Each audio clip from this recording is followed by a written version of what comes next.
Hey, Jed Gottlieb from the Boston Herald here this time with Ed Valauskas with another bass guest-listed guitar. Anything that you want to offer, I can absorb. So let's start with... I'm the wrong guy. I mean, I can't absorb it, but it's all new to me is what I'm trying to say. There's very little that I know.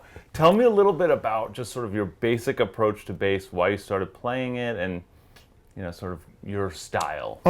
I basically started playing it because everyone in my town that I knew played guitar. Yeah. So I was like, how can I get in a band? Yeah. No one plays bass, I'll do that. And so I pretty much, I had a friend who was in a band and I would go to all their rehearsals and I was like, oh, that doesn't seem that hard. Yeah.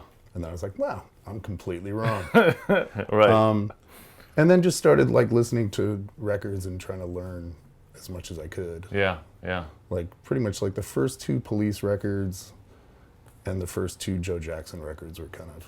Those are good starts for a bassist. Yeah, except if you can't play the first two Joe Jackson records, like, what's happening? Right. I'm still working on those, but... Yeah.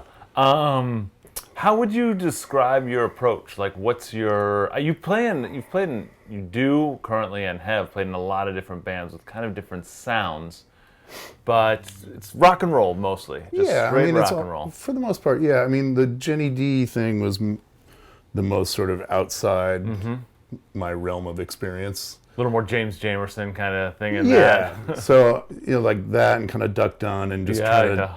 So, but I mean, my approach generally is just like to serve the song. That's your job. Yeah. That's anybody's job. Yeah.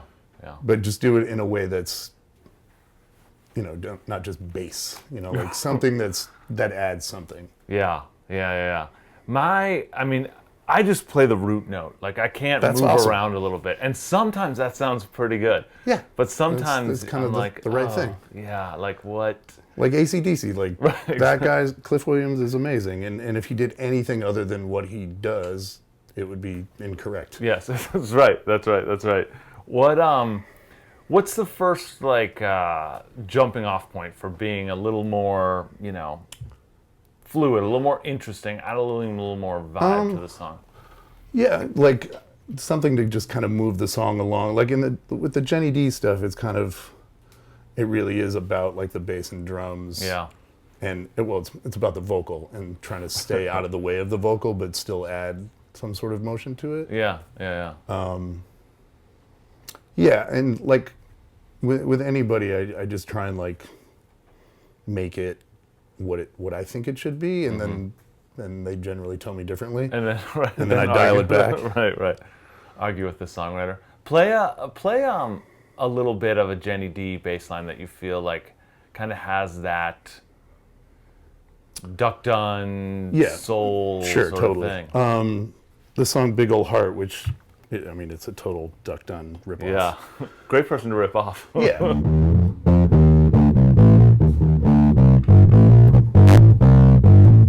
Yeah. So a lot of that's about sort of stepping up to the note, but also not doing that, not sort of overusing that, but kind of bridging your notes a little bit, right? Yeah, there's a lot of like passing note kind of stuff that happens. Yeah. And some of it works great, and some of it's kind of like, oh.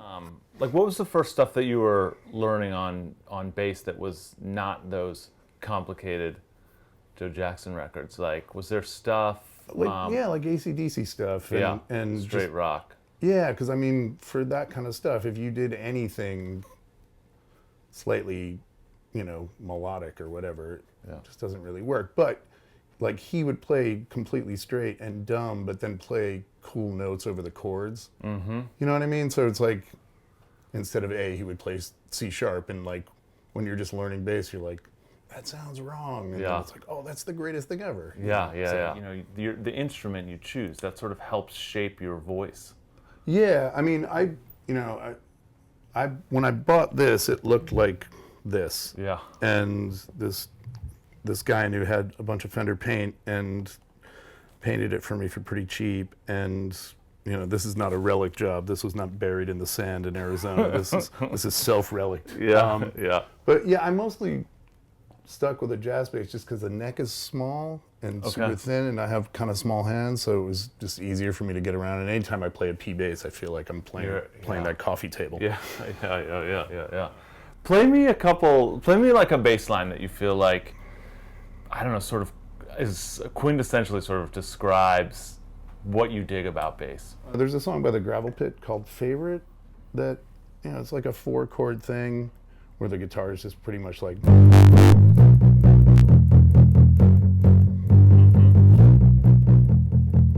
And the bass thing that I came up with, which it's sort of like almost like a Kinks picture book kind of thing.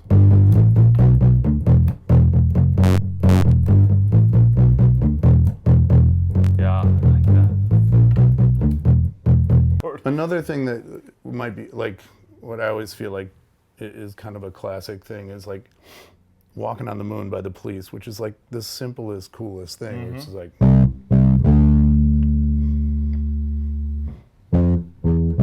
It's like, but it's perfect. Yeah, It's it is exactly perfect. what the song wants, you know? Yeah.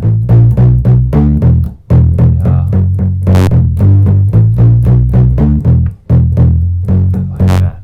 Are you doing some palm muting? I am. Yeah, that's you. I like that. It has that sort of like new wave ska-y like chook a little bit. And I only to it, do right? that for like the intro of the song, which Yeah. is just kind of bit. And then when it gets to the meat of the song, I ditch the pick and play with fingers. Yeah. Or maybe I play pick on that, but it's, the verse is quite different. Yeah. Or it's just.